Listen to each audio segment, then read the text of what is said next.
kids in a residential public school.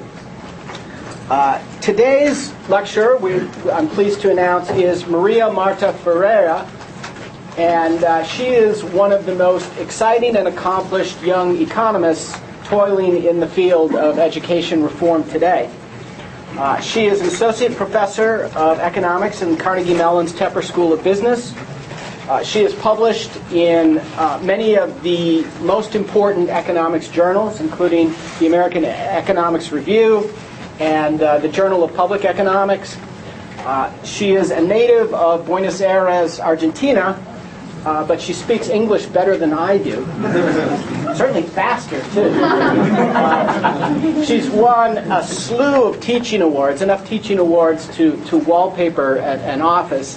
And we're delighted to have her here to instruct us about her research on unintended effects, markets, incentives, and school reform. Maria?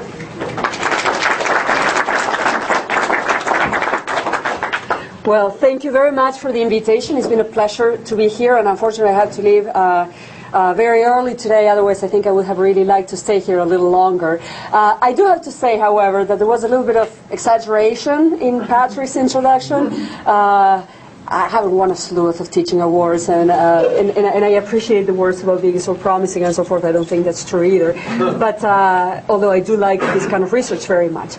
But anyways, it's very exciting to be here talking with people who are so interested in school reform.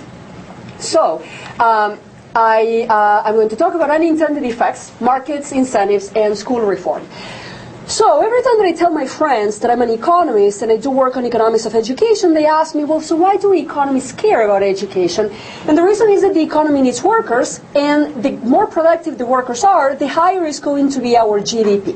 And so what makes a worker productive? Well, it's his human capital, and maybe the most important form of investment in human capital is education. So we economists care about education because it enlarges the size of the pie, so the more productive our workers, the higher our GDP, the greater our pie, but also because we care about the distribution of the pie. So in a market in which everybody is paid according to his or her productivity, education, to the extent that it makes us more productive, it also gives us greater pay. And so in some sense, I think of education as perhaps the most effective anti-poverty tool that we can think of, and the most effective form of redistribution. Now, what do economists have to say about education? Well, we need an educated citizenry in order to run a democracy, and so from that perspective, education has public returns. So it certainly has private returns that accrue to the person that receives them, usually in the form of greater wages, but it also has public returns. So your being educated benefits me because you're a better participant in society, and so that improves the society that we share. So education has public returns. But in order to have that educated citizenry and run a good democracy, we need a minimum proficiency on the part of every student. And the problem is that some people may not be able or willing to invest in education. They may not have the ability, they may not have the funds to do this. And so that's a case in which markets fail. So if you do let the market solve this problem of the minimum proficiency, the market is going to fail precisely because some people may not be willing or able to invest as much as needed to get to that point. And that's what justifies government intervention. So that's the way an economist looks at the problem. There is a market failure, and hence an externality, a negative effect on everybody else, on the rest of society, and that's what justifies government intervention. Now, government intervention doesn't mean public provision of education. That is one form of intervention, but the externality justifies government intervention. So, how do we frame the policy debate? Well, when we talk about education, we're talking about large-scale policies. We're talking about policies that affect a lot of students, their families, a lot of schools, a lot of teachers, and precisely for that reason, they deserve a lot of thought and a lot of care. They deserve a lot of thought and care because they are fiscally very costly and because they can have a very lasting impact. Anything we do to the current generation of school-aged children is going to affect us for many years to come. So, in a problem that needs the skills that we all can bring to the table, either as specialists in education or in sociology or in political science or in economics, I think that what economists have a comparative advantage us at is three things. The first one is we're very good at thinking about incentives. We do believe that through incentives we can alter behavior. So the question is, what are the incentives that we can give to students, to parents, to families, to teachers, to schools in order to get to that minimum proficiency that we want to get to? That's one of our comparative advantages. The other one is that we're very good at thinking about efficiency. So if you give me an array of policies, I can tell you what is the most efficient one.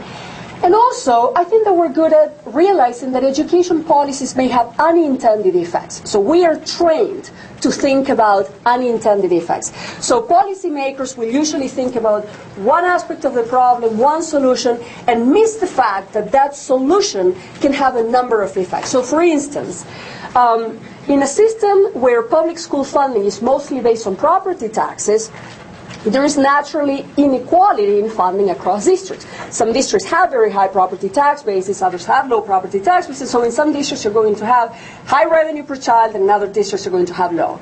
So since the 70s there's been a movement towards equalizing public school funding, usually by relying less on property taxes and more on state level taxes. Well, so the goal there, the goal of those equalization policies has been to lower the variation in funding across districts. Now, there are a bunch of unintended effects that come along with that, some of them positive and others negative. So, for instance, if the schools, say, in the inner city now get more money, well, it might be that that will attract some suburban families into the inner city.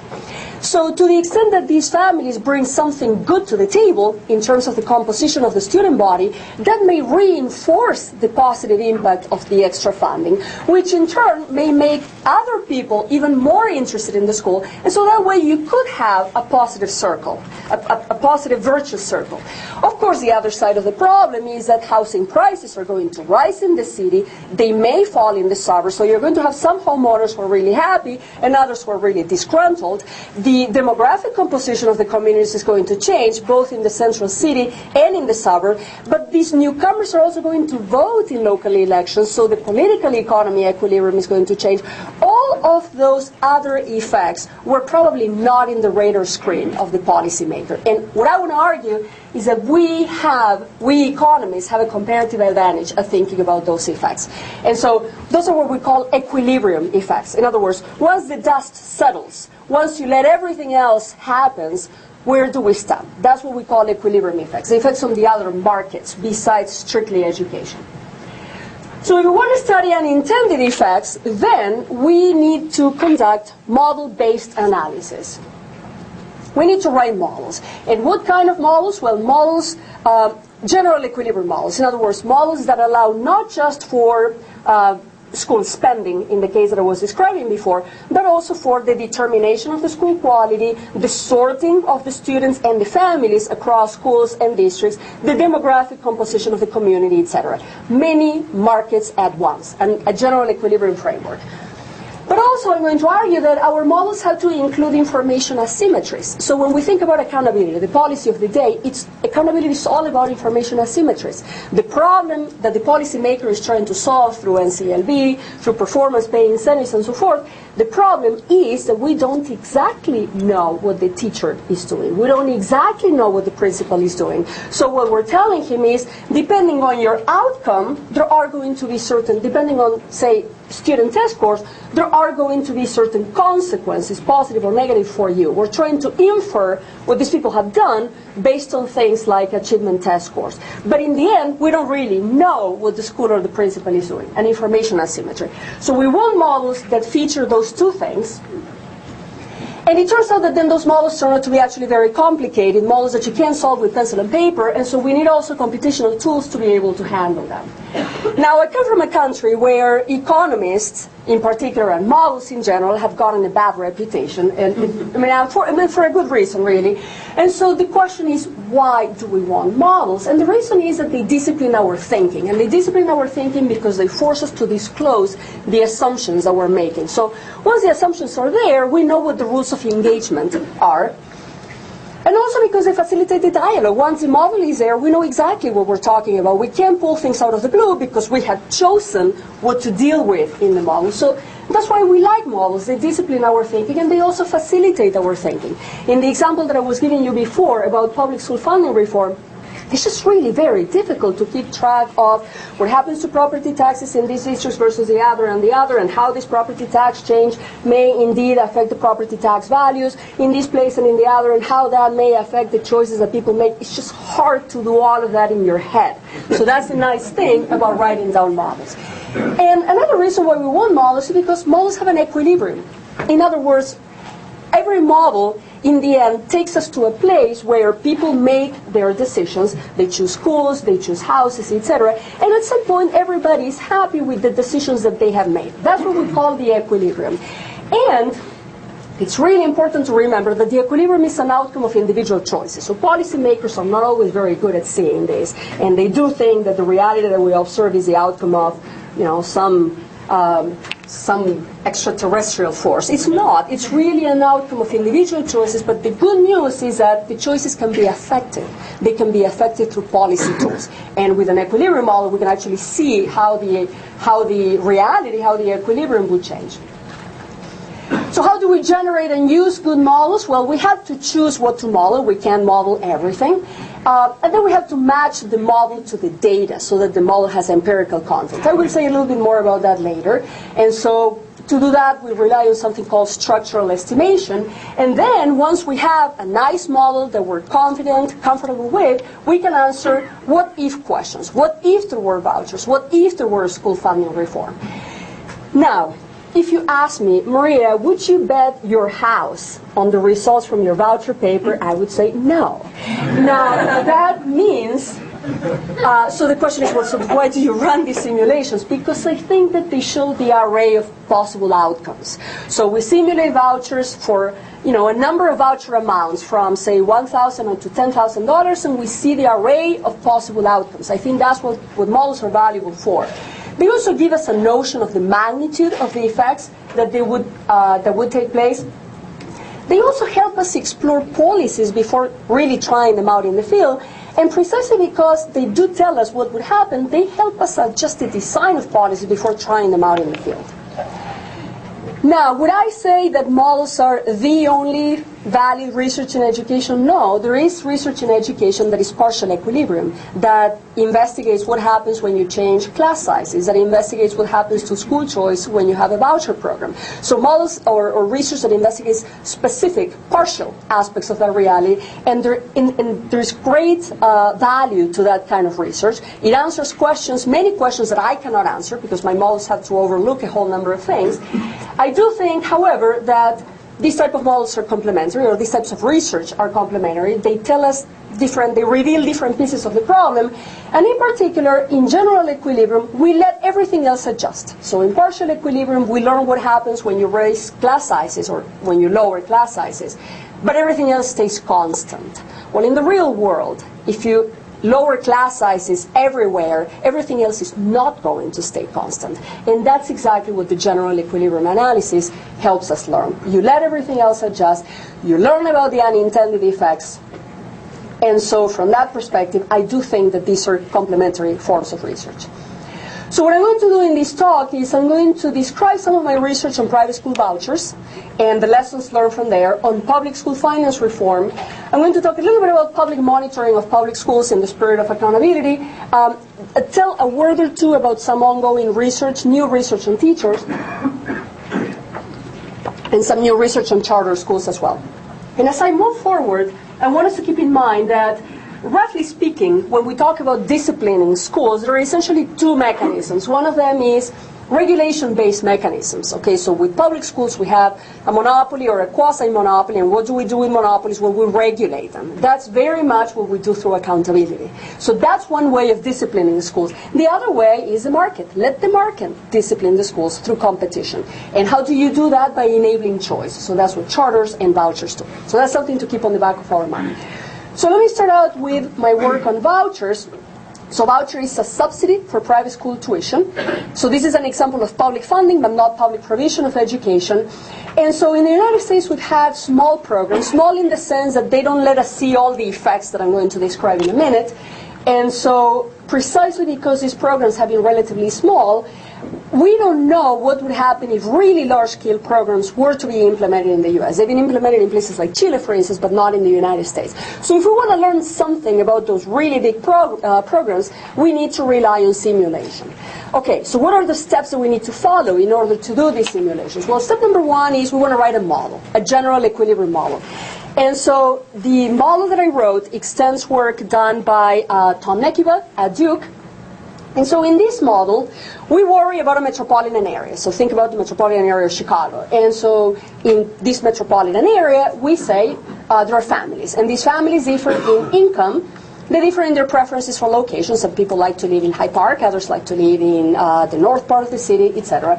And very importantly, people differ in preferences for school types. And I think this is really crucial when we think about private education, because some people do want to send their kids to Catholic schools. Some people do want to send their children to non-sectarian schools. So I think that this is a critical thing, and it's a critical extension relative to Tom's work as well.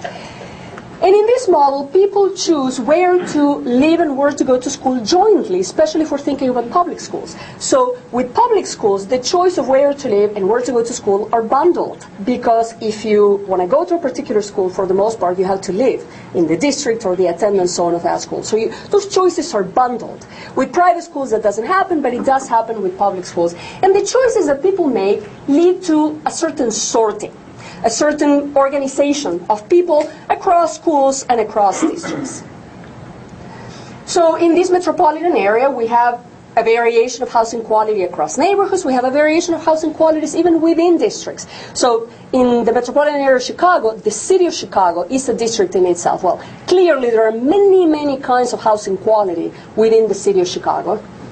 And the stock of non-residential property varies across districts. So this is often overlooked when we talk about public school funding. But the truth of the matter is that those districts that are often deemed as underfunded, like the inner city districts, they do have a big source of money in the non-residential property. Public schools have residence requirements, and then you also have private schools. And in this kind of model, private schools, we view them either as clubs of like-minded people who get together and start a school, or as competitive firms. But one thing that will come out of these schools is that they tend to cater to specific household types. So the rich kids, or the poor kids, or the middle-income kids, etc. And both public and private schools deliver something called school quality as a combination both of funding, resources that will buy teachers, facilities, etc., and peers. And so people will care both about the resources of the school, but also about the peers. So I always want to be in a school where the peer quality, the ability, the income is at least as high as mine. And the perfect vehicle to do that will be the private school. So why do people want to go to private schools? Well, either because they were looking for certain peers, the people that are like me or better than me, either because they're looking for school level inputs and want a school that spends more than what the neighborhood public school spends, or because they're looking for certain school traits, the religious education, for instance. So once we write down this model, it turns out that we can solve it with pencil and paper, so we build a computational version of the model. And we compute the equilibrium. And what is the equilibrium? The equilibrium is what turns out of all these things once everybody has made their choices. And so in equilibrium, we learn who lives where, who goes to which school, what the housing prices are in every different neighborhood, what the demographics are, who lives where, the property tax rates that prevail in each jurisdiction, in each district in the metropolitan area, the public school quality, which in turn is a function of the revenue of each district, or school, and the peer quality, who goes to the school. So all of these things are determined endogenously in equilibrium. Anything else? No, nothing else. So that's the equilibrium. Once the dust settles, once everybody made their choices, what do we have? Okay, so that's the first step. We write the model. In the second step, we estimate it. So what does it mean to estimate the model? Well, so in this model, people have preferences for things. People like housing quality, and they also like school quality, and they're willing to trade one versus the other. Now the question is, at what rate? how much weight do they put on housing quality versus school quality. So that's what we call a preference parameter. And we don't really know what that preference parameter is, but we're going to let the data tell us what that preference parameter is. That's what it means to estimate the model, to let the data tell us what the numerical value of those parameters is. And so how do we estimate the model? Well, then we take data from large metropolitan areas in the United States and their school districts. And so the basic flavor of this is the following. So for each of these metropolitan areas, I build a toy version, a very simple representation of the metropolitan area that has the neighborhood qualities or the housing qualities that in reality Chicago has, where the overall income distribution looks just like the overall income distribution in Chicago, etc. And then my toy people in the model will start trading houses, choosing schools, forming private schools, voting, etc., etc., etc., until everybody's happy with the choices they're making. And I call that an equilibrium. Now, the equilibrium is a function of the parameters. Okay? It's a function of preference parameters, like I was saying. So for one parameter, I get one equilibrium, and then the question is, well, is that equilibrium close to what I observe in the data? In other words, these predictions about who lives where, is that close to where people live in the data? So I compare the difference between, or I compare my predicted equilibrium with the data, I record that distance somewhere, and then I start all over for a different parameter point, compute the equilibrium, look at my predictions versus the data, record that somewhere, and start all over, and so on and so forth until I find the parameter values, think about the preference weights, for instance, that best match the data. And that turns out to be a very involved process computationally, and there are statistical techniques that help us match the data really well. One important thing is that the data I match is data without vouchers. Remember, there are no large-scale voucher programs. I am matching data on how people choose where to live and where to go to school. I am matching where people live, what housing prices are, what % of kids go to private versus public school in every district in each of these metropolitan areas, etc. Now, once I have my parameter estimates, I can say, once my model has matched the data, I can now say that I understand the structure of the economy and I can confidently run my simulations. So in my simulations, on the one hand, I look at the equilibrium without vouchers, and then I look at the equilibrium with vouchers. And so these vouchers are going to be funded by the state. Families can supplement the vouchers. And one thing I want to say is that out there, people talk about the effects of vouchers, but really the effects of vouchers are not a monolithic thing. The effects of vouchers depend on how large the voucher is the voucher universal or is it targeted? It depends on whether everybody's eligible for the voucher or not. The effects really differ across families, across districts, across schools. So these effects is really a very, very mixed bag. Okay, so now let's talk about universal vouchers. So let's pretend that everybody is given a voucher. You don't have to take it, but you have the option to take it. And so what are the effects of that kind of vouchers? Well, what are the effects on school choice? Well, people would use these vouchers. And so then the higher the voucher is, the more people are going to use them. So more people are going to be going to private school. And there is going to be new private schools. Some of them religious, others non-religious. And as the voucher amount grows, the market share of Catholic schools is actually going to fall because many of the Catholic schools that people would want are already there. And so many of the new schools are not going to be Catholic schools.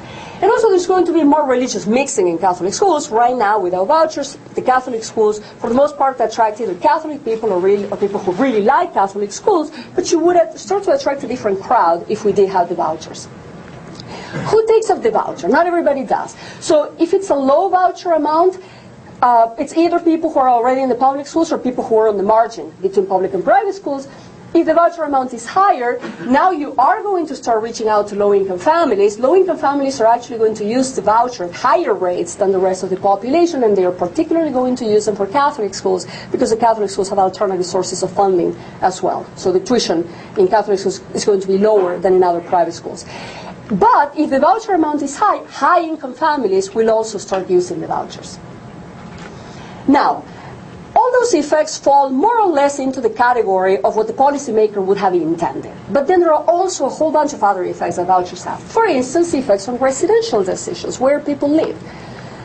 So, what vouchers do is they break the bundling between the location and the school decision. With public schools, if you want to go to a certain school, you have to live there. The decisions are bundled. With private schools, you can live in one place where the public schools are actually not very good and go to a good private school using the vouchers. And that's exactly what I see in the simulations.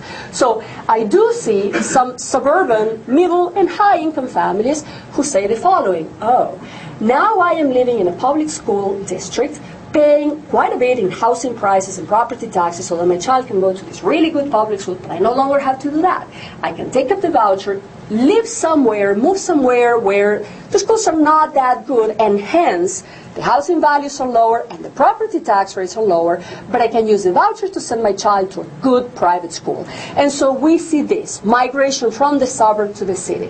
We also see the reverse migration, because what happens is that now housing prices change, and so as people leave the suburbs, the housing values begin to fall there, and so some people in the city might say, oh, I can actually sell my house for a pretty good price now, move over to the suburb where houses are cheaper, and go to that public school that I've always wanted to attend. So that's also some of what's going to happen, and relocations across suburbs as well.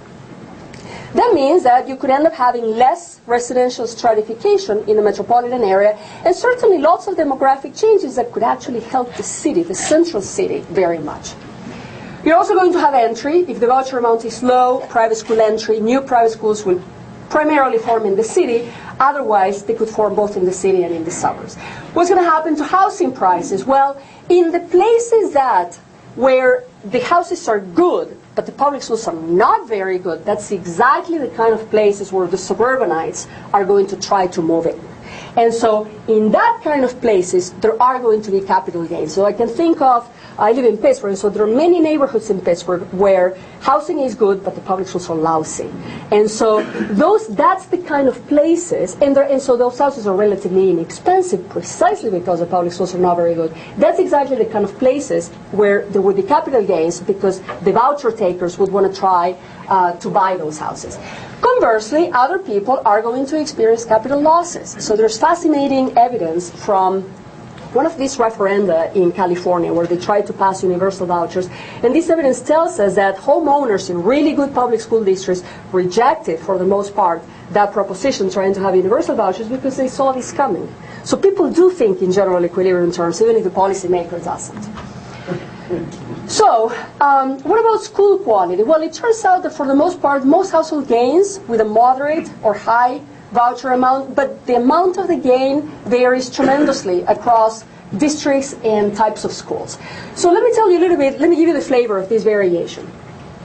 So, remember that school quality in this model is a function of both how much money the school has to spend, the finances of the school, and also who goes to the school, the peer quality.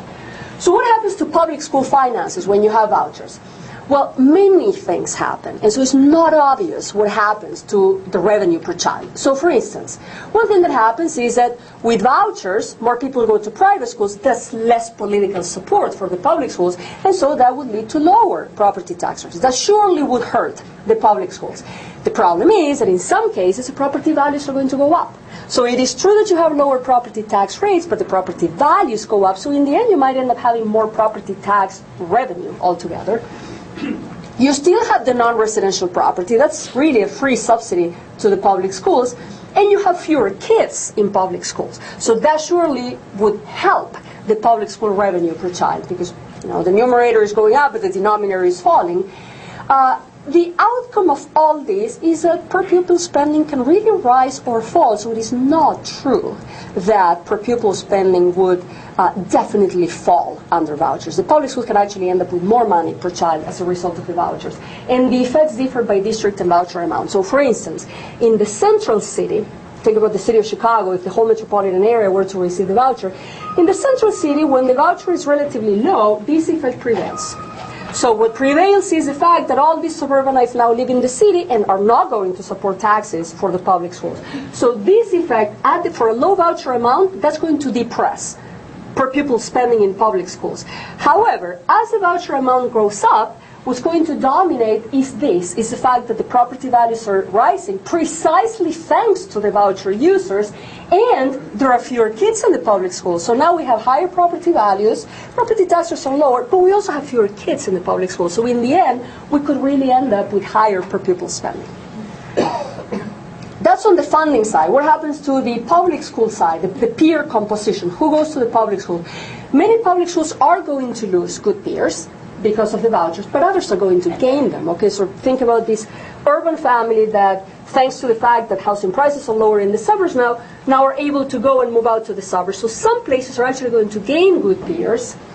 And there is going to be less mixing in public schools, and that is precisely because that's what private schools do. They do cluster like-minded people. So you are going to end up having less mixing in public schools, or more similar people, more homogeneous people, I should say.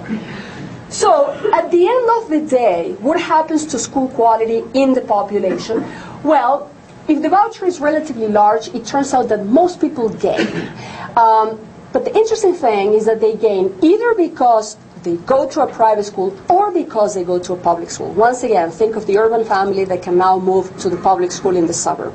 And this is, again, one thing that the policymaker probably did not have in mind, that some people were going to benefit from the fact that now they can access better public schools, thanks to the equilibrium effects that took place.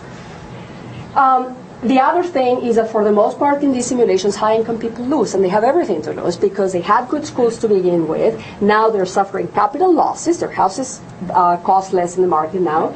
They're paying more tax because this voucher is funded with income taxes, so there's more redistribution, and so more redistribution or more taxes paid means that they have less money to spend in private education. So for the most part, high-income people are going to lose. So you could expect these people to be against vouchers. And in proportional terms, the largest gains are for families of around the 30th percentile of the income distribution. And this is interesting. So the high end of the income distribution won't gain. The lowest end will gain, but they're not the ones who will gain the most. The ones who will gain the most are these people who are not at the lowest end, nor are they at the median. They're somewhere in between. And why are they the greatest gainers in proportional terms? Well, because without vouchers, they go to very low quality public schools, urban public schools. Vouchers give them the opportunity to attend better private schools, or it gives them the opportunity to move over to that nice suburban public school. So they are the ones who are going to gain the most, even if others gain as well. And another lesson that comes from this research is that if you want to help low-income families, the voucher amount has to be relatively large, because low-income people can't supplement the voucher, and so you have to give them a relatively large voucher to begin with. So voucher fiscal effects, well, you're going to rely less on property taxes. People are going to be going more to private schools. The vouchers are funded with income taxes, so you're going to have more redistribution, and you're going to depend less on non-residential property. And in the end, the average tax burden only goes up for moderate or high vouchers. So at the end, are people better off or worse off? And this matters a lot, because when people vote, they don't vote just based on what's going to happen to school quality. They think about everything. They think about the value of their property. They think about the quality of the neighborhood that they can access. So at the end of the day, in terms of welfare, after you take all of those things into account, are people better or worse off? Well, these welfare changes are caused by changes in the school quality, the fact that now you can choose the school that you want to go to, for instance, the Catholic school. The housing prices are changing, the fiscal burdens are changing, the neighborhood quality is changing because now you might be able to go somewhere else. And so at the end of the day, when you compute these welfare changes relative to income, on average, those effects are not very large. They're 1 or 2% of the average income. However, when you take into account that education accounts for something like 5 or 6% of families' income in general, 1% relative to 5 or 6% is actually quite large. So from that perspective, scaled relative to the size of the education sector, these effects are fairly large, and moreover, they are, from a distributional perspective, very important. For some people, the effects are tiny, but for other people, especially low-income families, the gains are large. Some of the welfare gains could be up to 10% of people's income. So that's definitely a very large welfare gain. Who wins and who loses? And this is important because it tells us who would support and who wouldn't support the voucher program. So the main winners are low-income population because they have a chance to attend better schools, but also because for them there's more redistribution, less property taxes, more stuff coming from income taxes, so it's lower fiscal burden for them. And the other big winners are people with strong preferences for private schools, people who really want to go, for instance, to Catholic schools. So that's an overview of universal vouchers. Most of these effects are present no matter the design of the program. What I'm going to tell you now is what changes if you start targeting the program or tweaking with the design of the program. Well, so if you target, say that you say you have to live in the city of Chicago in order to be eligible for the voucher. Well, what's going to happen is that that's going to prompt a lot of movement into the city. But of course that's going to kick some people out. It's going because the new residents are going to outbid the original residents. So the low-income residents, many of them may have to move out. And you're going to have higher capital gains in the city, higher than in universal vouchers, but also lower segregation across districts. But the problem is that this kind of program would create a city versus suburbs kind of mentality. You have to live in the city to benefit from the program, but everybody will move into the city. That is going to raise property values in the city. It's going to hurt the suburbs because a lot of people are going to leave. That's going to hurt housing prices in the suburbs. It's going to hurt the student body composition in the suburbs. It's really going to pit the city against the suburbs. And overall, fewer people gain from this kind of program than the universal voucher. Now, what happens if you target low-income families exclusively? Well, then where are the low-income families? Well, the low-income families, most of them already live in the city. Others, the least poor of the low-income families, live in some of the surrounding suburbs. Some of those people will move into the city, but every change that I just described will be much more muted because these people don't have a great deal of purchasing power and because it's fewer people to begin with. So many of those changes, most of these changes will really be muted. It's also the least expensive program.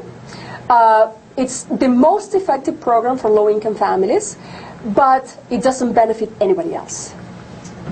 Now, what happens when you don't let religious schools participate in the program? Well, you get less private school enrollment because a lot of the people who would use vouchers would use them for religious schools.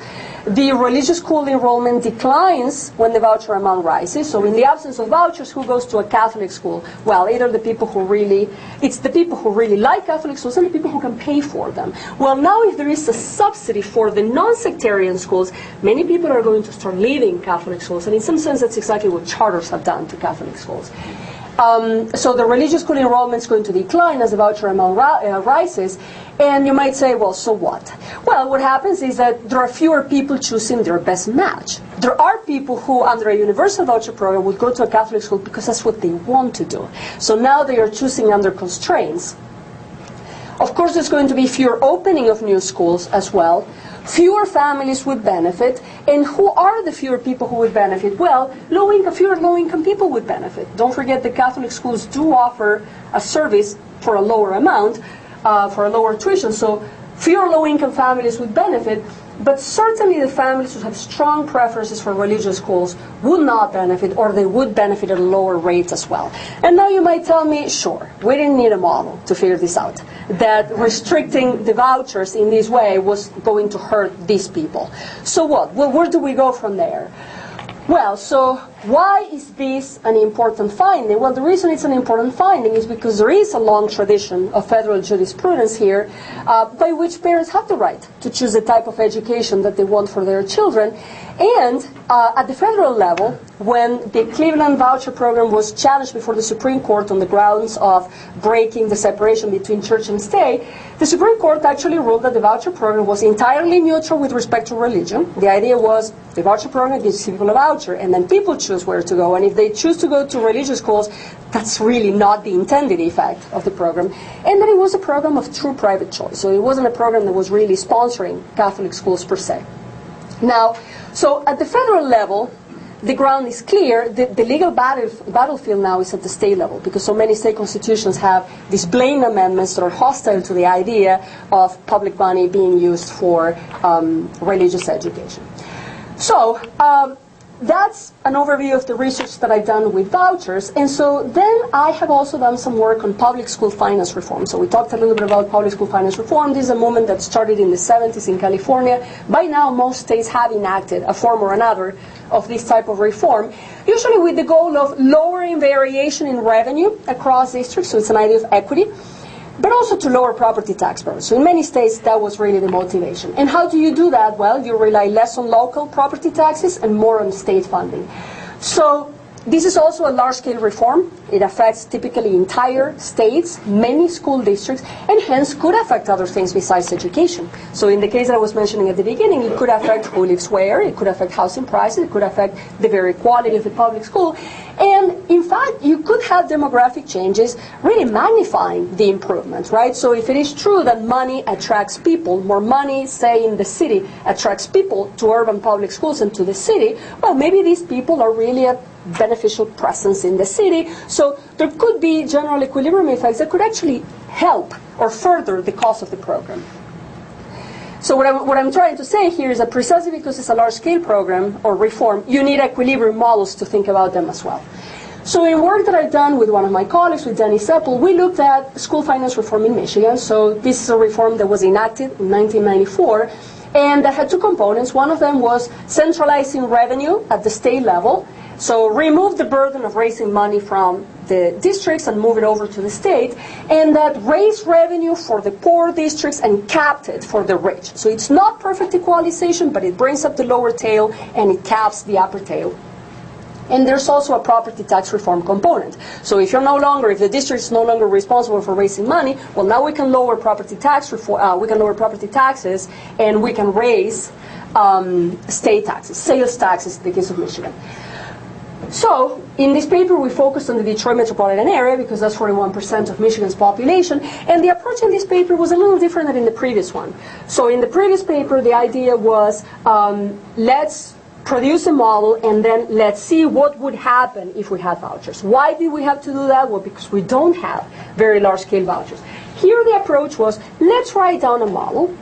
Let's see what the model would predict if this school finance reform actually happened. And then, since the reform actually happened, let's see if our predictions hold up to the data. And the answer is they do. They broadly do hold, which is great news from the point of view of policy, because it means that if we keep writing models trying to understand these programs, in fact, we might actually predict a lot of what does happen afterwards. And so we could prevent a lot of mistakes that way. So what does happen? For most of the effects are on housing prices. Why? Well, because you lower property taxes. And so most of what's going to happen is that property values are going to rise. Sure, they're not going to rise the same way everywhere, but they're going to rise and they're going to be capitalized. The lower property taxes are going to be capitalized into housing values. Very, very little on achievement. Why? Well, in part because most of the reform affected rural districts in Michigan. And of course, the Detroit metropolitan area doesn't have many of those. But also because for people to move, say, to the city of Detroit in response to more funding, well, you just need really nice places in the city of Detroit where people might want to move. Detroit doesn't have a lot of those places. So that's one of the reasons why that didn't happen. So, and there are other concerns with this state finance reform that I don't think I have time to go over. But the question that loomed in my mind after writing this paper was, well, maybe what happened was that the reform wasn't well designed. Maybe we should have tried a different kind of reform, not this equalization, but a different one. And so, what about alternative reforms? So that's where I did the counterfactuals. What if? Let me see what would happen if we had a different kind of thing. So what happened? Well, I tried many other reforms. And the encouraging thing was that the predictions for these alternative reforms really agreed with what we do observe, the experience that we observed in other places that have reforms. And the basic lesson there is that all of these alternative reforms do very little. You can come up with all kinds of ways of redistributing money across districts. The truth of the matter is that most of them are not very effective in terms of raising achievement. And why is that? Or if you want them to be effective, they have to cost a lot of money. And why is that? Well, the reason is that in the production of achievement, one of the parameters that I estimate is what's the role of resources, money, relative to the peer composition. And when we talk about the peer composition, we're thinking about the families that go to the school, are the families intact or not, what's their income proxies for a whole lot of things. And one thing that I find is that peers matter a lot more than money. And so what you do with a public school funding reform is you affect money, which happens to be the input that matters less. And so if you really want to accomplish change by increasing funding, you need a whole lot of extra funding to do something there. That's why this is not a very effective avenue. And so then, for instance, I said, well, what if we went down the adequacy road? Well, what is adequacy? Adequacy means forget about equalizing spending. Let's just give each district what it needs to accomplish an adequate education. Well, so you no longer worry about equity. Some districts need a lot more money than others. The good news is that in equilibrium, the cost is lower, meaning that if you take into account the fact that with extra money you also get more people, better people into the district, well, now you no longer need as much money. So that's good news. The bad news is that, and if you do put in a lot of money, you're also going to narrow the achievement gap. The bad news is that if you really want to close the achievement gap between, say, the city of Detroit and some of the really expensive districts, you need a lot, but a lot. I mean, I'm talking about something like $80,000 per child. And that might seem like out of the blue, Maria. That came out of your weird estimation. But when you think about the kind of kids that go to the Detroit public schools, the truth of the matter is that we probably need a school-age child just for each one of them. And you might need a social worker, and you might need a coach for this and for that and for that. So you could bankrupt the state very easily and still not get where you want to go. And that certainly is not efficient. If we're going to spend that much money in education, who says that the best thing to do is to spend all that money in the lower end of the distribution as opposed to spending some more in the upper end of the distribution? So that's what comes out of this research on adequacy. So funding alone is not going to raise achievement, and that's when I started thinking about, well, how do you really discipline schools? If funding is not going to do it, then it has to be something else, and so what could be that something else? So once again, how do you discipline schools? Regulation, namely accountability, or choice markets.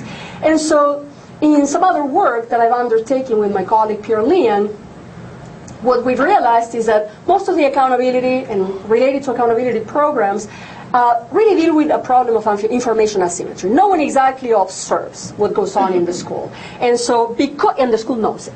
And because the school knows it, the school has an incentive to work less. And of course, parents could monitor what goes on in the school, but the problem is that monitoring is a public good. And so why should I monitor if I know that you're doing it? So it invites free riding. And so in some sense, it's a hopeless problem because none of these things will go away.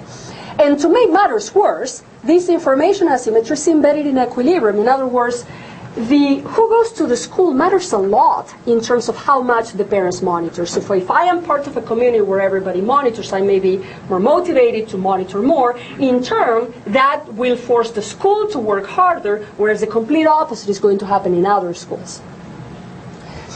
So I'm not going to talk about the basic ingredients for this model because I think I don't have time, but what I do want to say here is that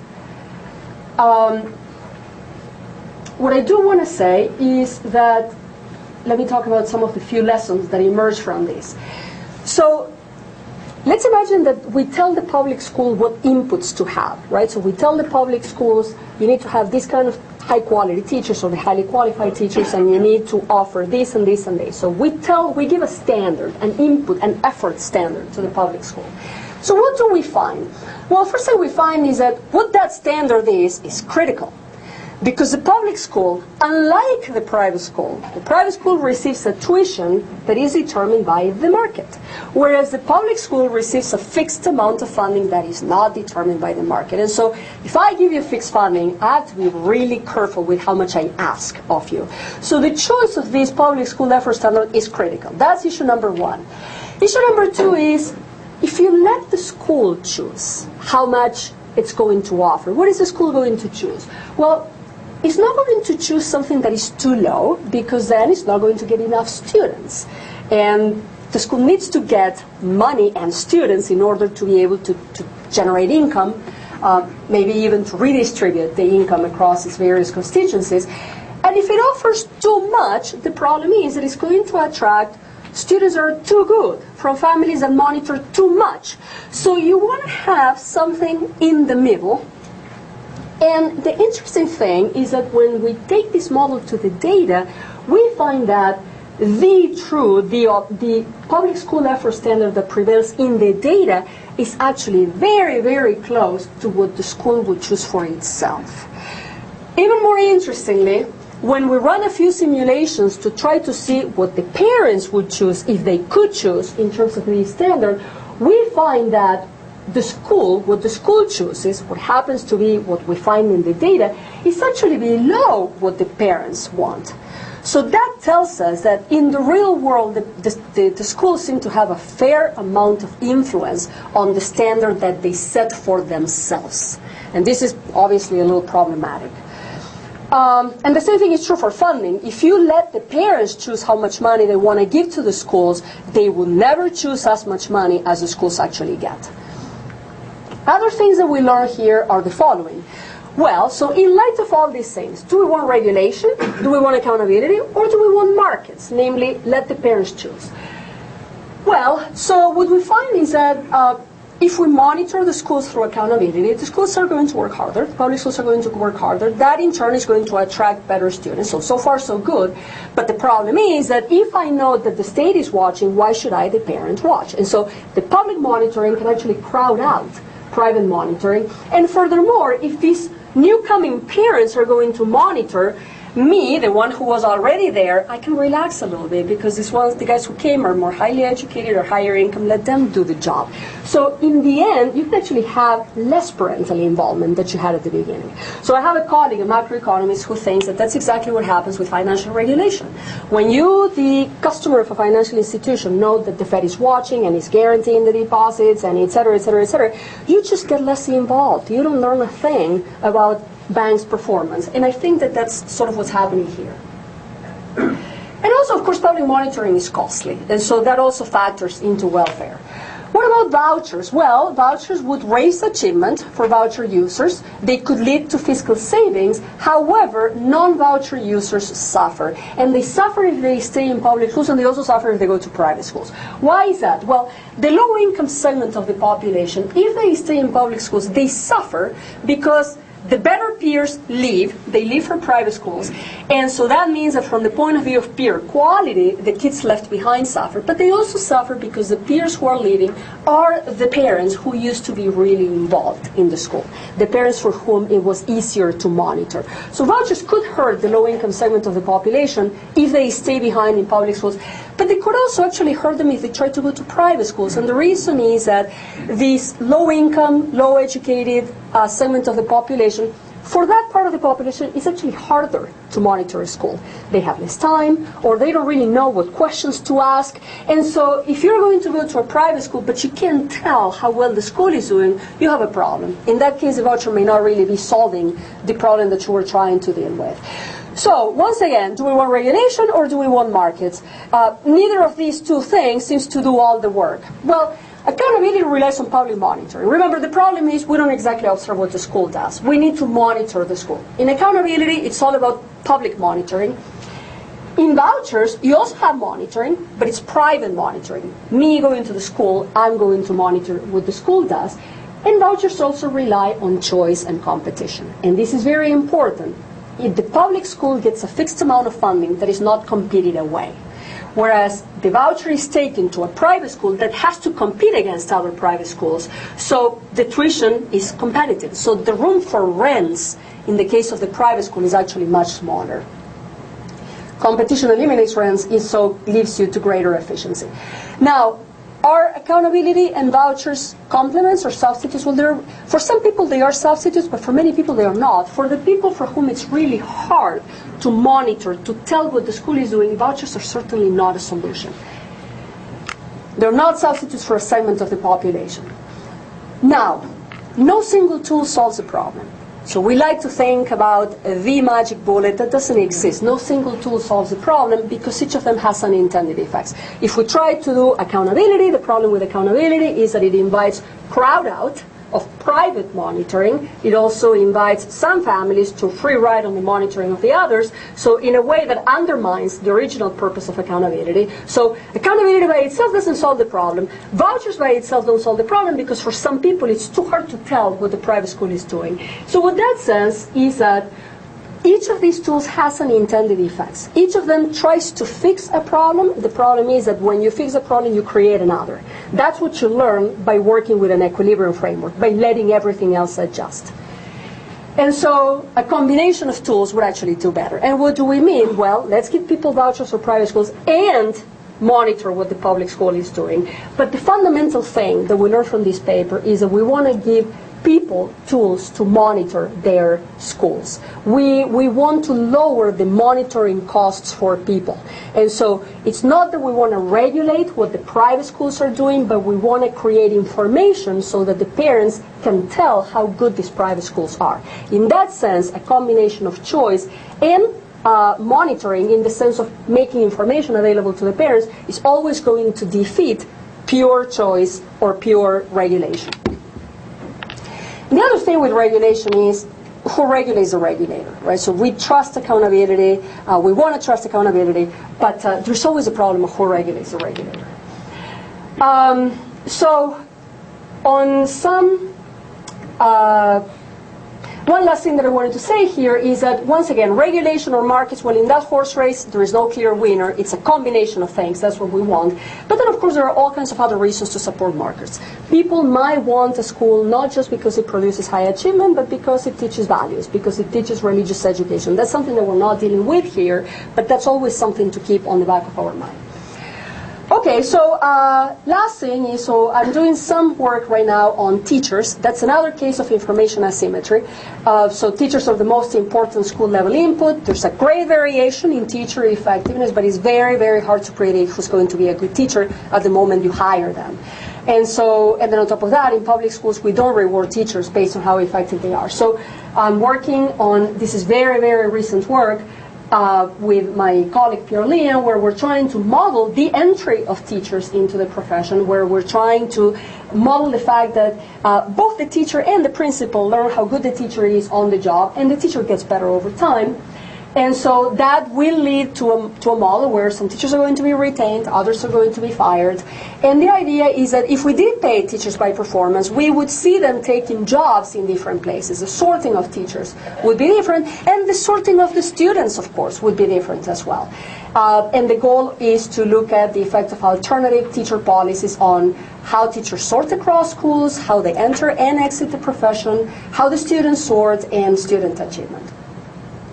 So something else that I have going on is charter schools in Washington, D.C. So it turns out that D.C. is a wonderful place to study charters because they have an old law, a very permissive law. And maybe because the law is permissive, maybe because public schools in D.C. have not done very well in recent years, we have actually seen a tremendous amount of charter growth in D.C. From less than 1% market share in '96 to about 22% in '07. And so right now, the share of people in charter schools is actually higher than in private schools. And this is of '07, so by now it should be higher as well. What do we want to answer? Well, what determines entry? Where geographically do the charters center? What kind of program do they offer? Only half of them offers a core curriculum. What kind of grade levels do they serve? Where do the students come from? And how do the charters affect public and private schools? And what if the environment changes? What if the regulations were to change? And this is, of course, another equilibrium question. When the charter comes in, some people are going to use it. Well, but the moment that somebody leaves the public school to come to a charter, that affects the quality of the public schools, and it determines what quality the new school is going to have, which of course could further affect the choices that people make. And so, again, it's an equilibrium problem. And of course, potential entrants have to be aware of these things, and they are aware of these things in reality. So I will not look into this. What if questions? Well, we want to know what would happen if there were more funding, especially for facilities. What if there were funding transportation? No one in DC gets bused. No one.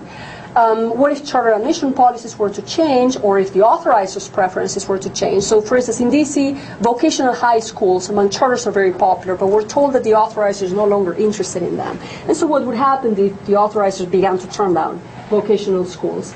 What if there were changes in the public school system, like the changes that we're seeing? More open enrollment, more closing or merging of schools. What if the demographics were going to change? DC is becoming whiter as time goes by. And very importantly, what if the private school voucher program were completely eliminated? What if it were expanded? What would happen in that case? So a few final thoughts on large-scale policies. I hope I've conveyed the message that unintended effects have to be studied, and in order to do that, we have to do model-based analysis. Of course, when you write down a model, you leave a whole host of things out. And the effects of these policies are very complex because they depend on the specifics of the policy, and they affect all kinds of things. So these policies affect achievement, welfare, housing prices, etc. And there is a distribution of effects. There is not the effect. Some people gain and some people lose.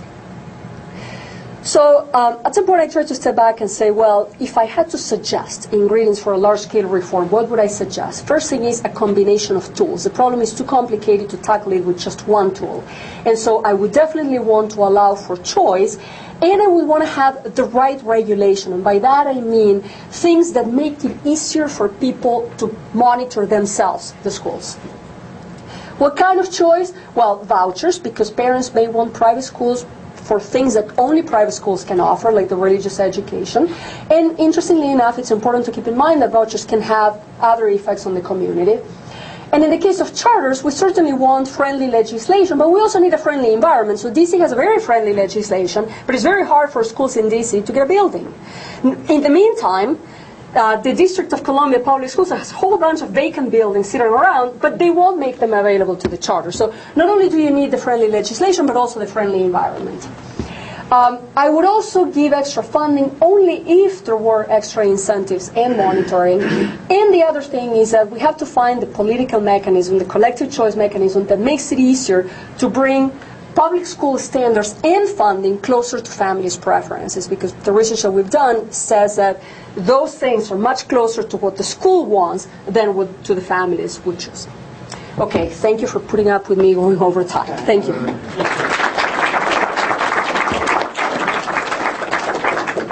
Questions for Maria? I'll take the first one. Okay. I sniped Bob there. So on the study of the effect of vouchers on housing prices in neighborhoods. Okay. Regarding the effect of the voucher program, universal voucher program on housing prices, what about the problem of uncertainty?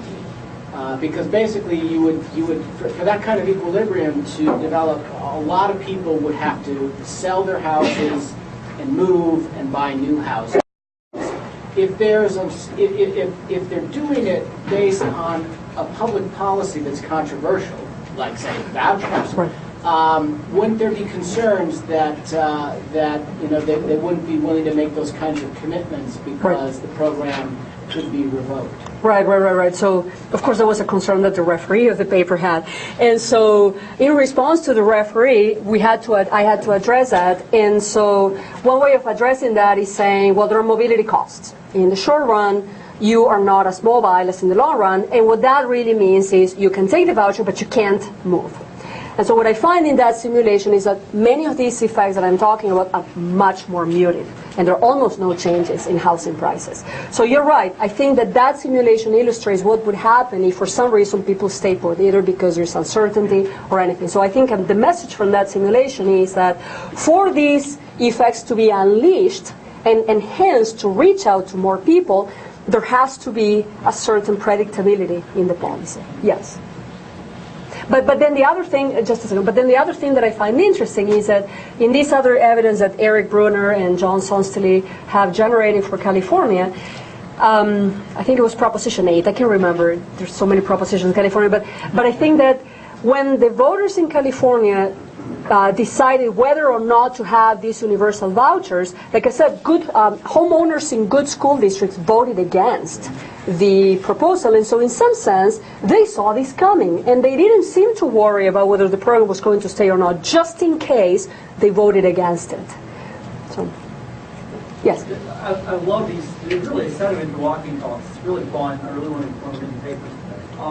And let me actually throw out a site if you want to look at it. And the name down. There was a wonderful American Political Science Association presentation last in fall of 2010, pointing out that looking at public opinion support for vouchers among white signatures were next to African Americans, as income went up, support for vouchers went down, which certainly makes sense. Upper income folks employed by the schools, lower income folks not having options, upper income folks have, etc.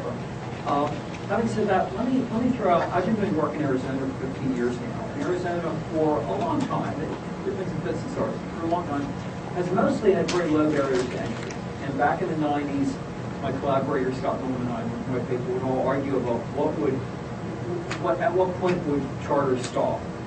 And I thought it'd be like 13 or 14%. Scott thought it'd be 40 or 50%.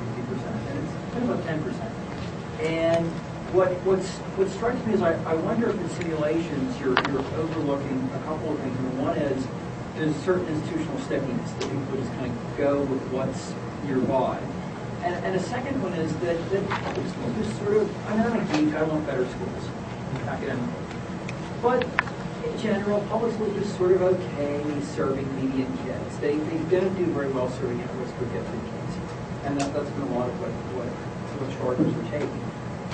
So I guess I wonder if you thought about that, if you look at Arizona data, how you work those in, or No, so I haven't looked at Arizona data. So the only thing that this kind of model would say is that, well, everything depends on what you have in the production function, right? So in the production of achievement, what are the inputs that you're considering?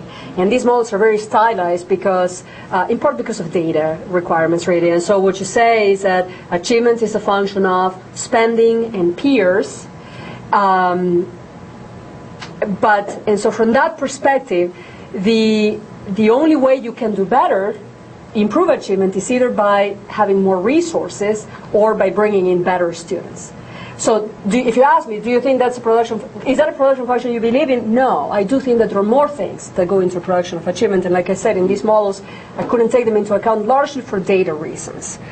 But so no, I have not looked at that kind of things. I think that the closest that the voucher work gets to that point is in saying that people have preferences for private schools and not necessarily because they share the same religious orientation. So for instance, when I estimate the distribution of preferences for private schools, one of the things I find is that there are many non-Catholics who actually have a very strong preference for Catholic schools.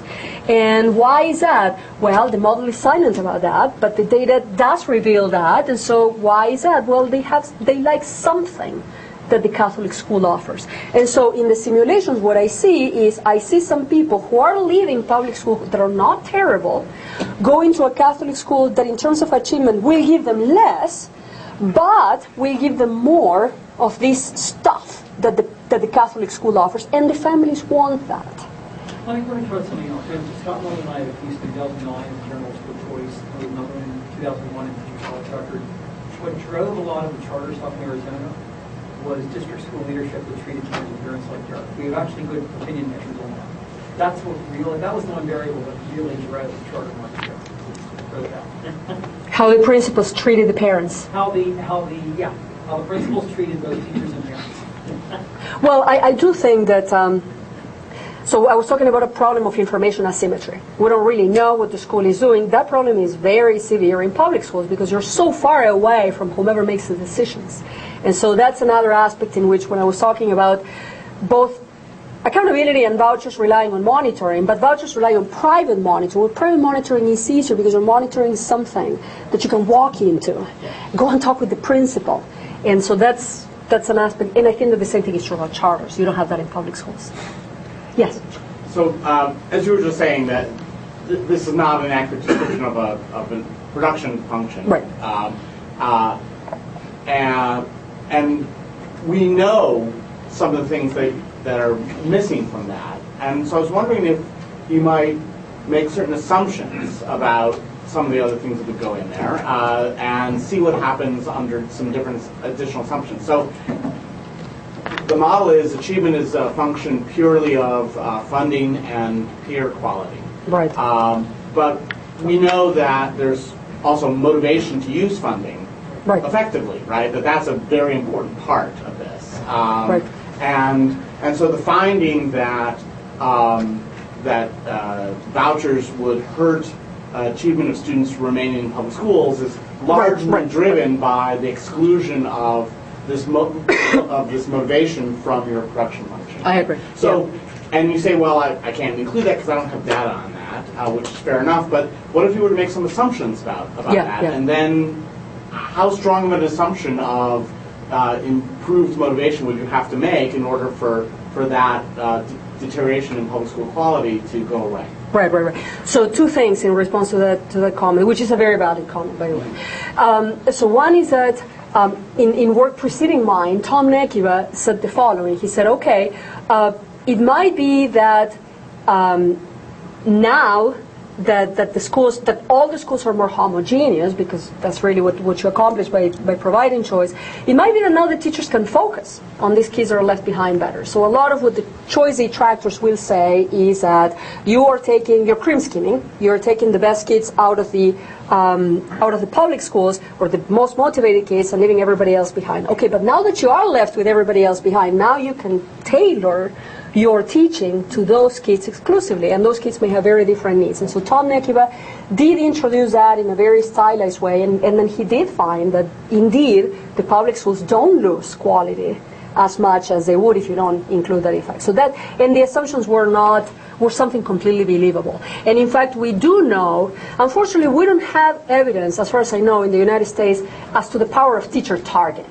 In other words, if the teacher has a more homogeneous group rather than a more heterogeneous group, is it better or worse? Well, teachers will tell you that they want homogeneous students because it's a lot easier to teach a homogeneous group of students.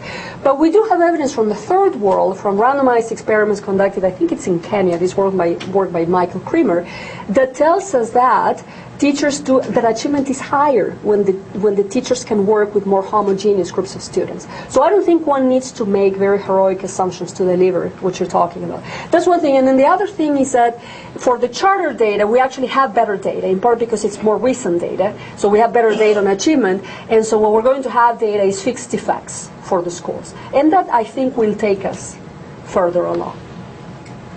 Yes, Paul. I wonder if you could say a few words for the benefit of our graduate students and econ graduate students or the faculty that are here with regard to methodology. And I have a specific question I'm going to end with on that, but just prefatory to that.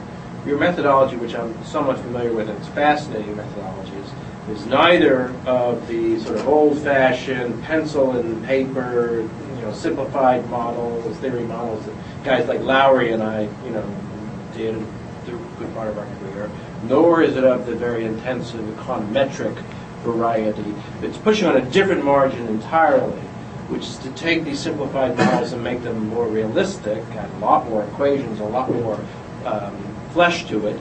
But since you can't do them pencil and paper, it's very computationally intensive. And the fact that you're at Carnegie Mellon, which is, of course, a world leader in that with computational, you're in the right place. The question is whether it can be done anywhere else. Can our students do that here? Has their technology advanced and gotten cheap enough that they could do it here? That's my question. Okay. So I could talk for hours about this. This is very personal in the way that I'm going to describe. So the answer, I think, is yes. So it's a lot cheaper, as Bob says. Now, so I'll tell you the following story. So when I was in graduate school, so I've always gravitated towards this kind of problems, towards this kind of computationally intensive problems, in part because I have a background in computing and programming. And so I've always had a taste for these kind of things. But so when I was in graduate school working on these problems about 10 years ago, there was always, in the estimation of any of these models, there was always a moment in which I would go to the board and start saying, one equilibrium computation, 10 minutes. 10 times, how many times do I have to do this? 5 million, equal blah, blah, blah. Divide these by 365 days a year. How many years am I going to need? And there was always a moment at which I said, to scrap these, start over with something else. So I had a Russian friend, Grigory. So I had a Russian friend who knew every trick under the sun to make computations faster because, of course, during the Cold War, these guys didn't have great hardware, but they were very good at tricks to make algorithms run faster, converge faster, et cetera, et cetera, et cetera. So I think that today, the hardware is not the constraint. It was a constraint when I did this, and so at some point I had to parallel these among hundreds of computers, and I was very fortunate that Wisconsin had a project, the Condor project, that allowed you to run stuff among hundreds of computers at the same time. I think that the main issue to do this kind of work is familiarity with programming and a taste for it, not being scared by it, having a taste for it, and also having, much of it is an art, having the right instinct for, well, what to do to make this thing converge faster and so forth. But you definitely need that. You do need a familiarity with computational methods and with computational economics and so forth. I don't know if that answers the question. Does it answer the question? Gives one hope.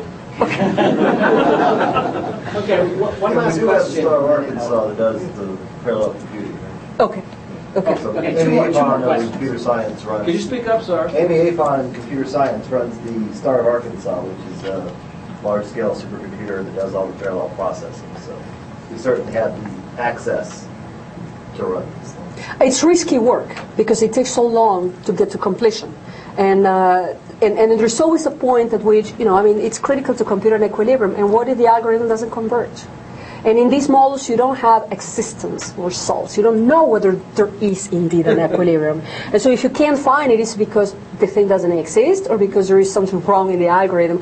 So there's a lot of risk involved in it, no doubt about that. Yeah. Just as a quick follow-up to Bob's, and then you can have another question. I was just curious, you spoke about the hardware. What about the software? Where is that? I mean, it seems to me inevitably we're going to get to the point where this is going to be sort of Standardized. a video game, right? Yeah. SimCity, or education type. I think that's true. I think that's probably true. So Yeah. where are we at now?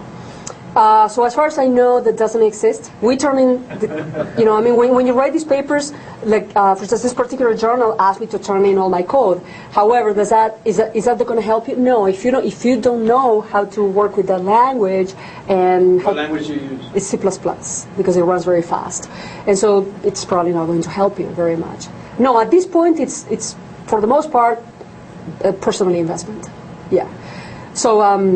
Ken Judd, who is our guru in computational economics, he says that one problem with the econ profession is that we're not trained enough to do computational work. Unlike physicists and people in the hard sciences, we just don't have the human capital. Yes? So you told us at the beginning that the benefits of an economist looking at these sort of issues, but as my brilliant econometrics 2 professor, who's already left, so I'm no longer brown-nosing, as he told us in class, there's a story where this man has his head in the oven and his feet in a bucket of ice, and on average he's feeling just fine. So there's a problem of looking at things through an economic lens. We're just looking at numbers, we're looking at things on averages and those sorts of things, and economists can't make value judgments. And so as I'm listening to your talk, I could hear stuff where I would say, that seems like evidence for school choice, or that seems like evidence against school choice. But is there value at some point in someone making a value judgment as well? And how can an economist type work help us make values judgments and say, well, this program helps everyone, but it doesn't help the very poor, so we're creating more of a disparity between rich and poor, or whatever it is. So how does that fit into the decision-making process where we have to make value judgments? Right. I think we can't. I think that my work is to say there's a distribution of effects. Some people gain, some people lose, and here are the reasons. Here, I'm turning this over to you, the policymaker, and you choose what to do. My job is to describe the spectrum of effects as well as possible. Because otherwise, you're talking about an objective function, right? So you, the policymaker, you have an objective function. These are your preferences. These are the people on whom you're going to put more weight than on others. But that's not what economists have an expertise at.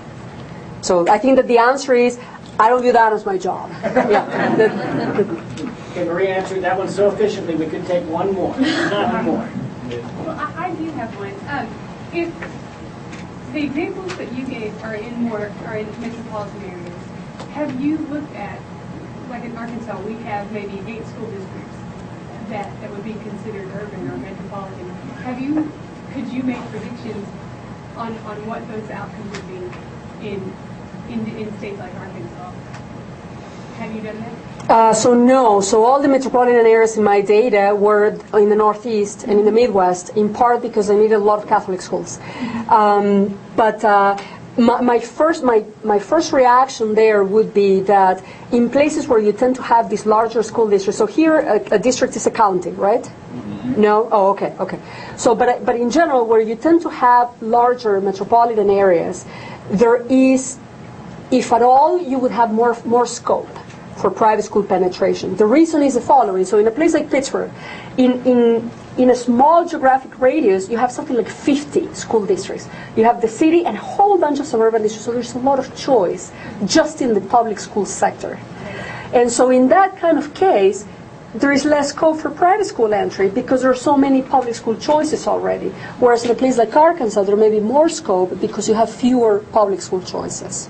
So I've done some simulations comparing, for instance, New York and Chicago, and that seems to be critical. How much public school choice you had to begin with matters for vouchers. That's really the only thing that's on the top of my head. All right, well, let's thank Maria. Thank you.